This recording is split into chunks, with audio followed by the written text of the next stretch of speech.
Conseil national de transition vient de perdre un de ses membres les plus influents.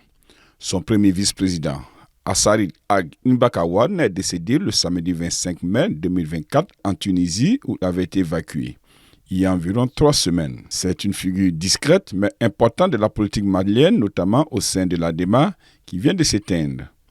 Député depuis 1992, date des premières élections pluralistes du Mali, sur une liste ADEMA-PAJ, l'ancien député de Gao, Assarid Ag Mbakawan, a passé 21 ans à l'Assemblée nationale comme élu de la nation et a occupé tous les postes stratégiques de l'Assemblée nationale.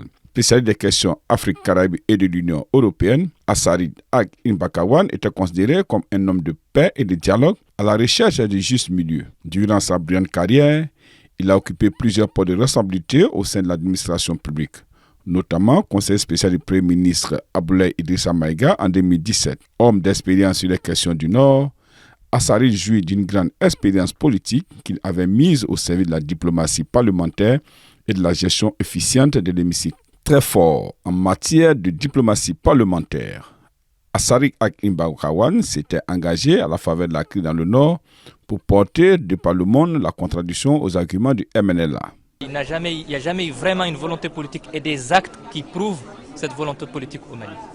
Non, je crois que ça, il y a eu la volonté politique.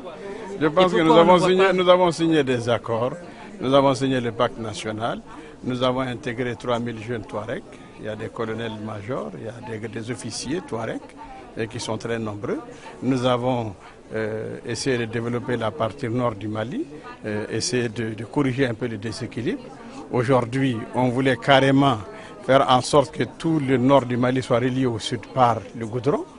C'est la raison de la route Gorma-Koura-Tombouctou qui doit continuer jusqu'à Bourem et jusqu'à Kidal.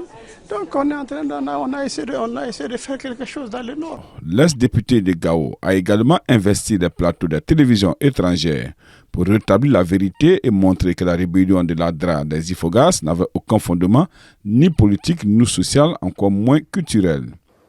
J'ai la conviction profonde que même si demain nous engageons le dialogue, nous n'allons pas l'engager avec les populations autochtones, les populations qui sont à Kidal, ou qui sont à Gao, ou qui sont à Tombouctou. Nous allons engager le dialogue avec ceux-là qui ont pris les armes contre le pays.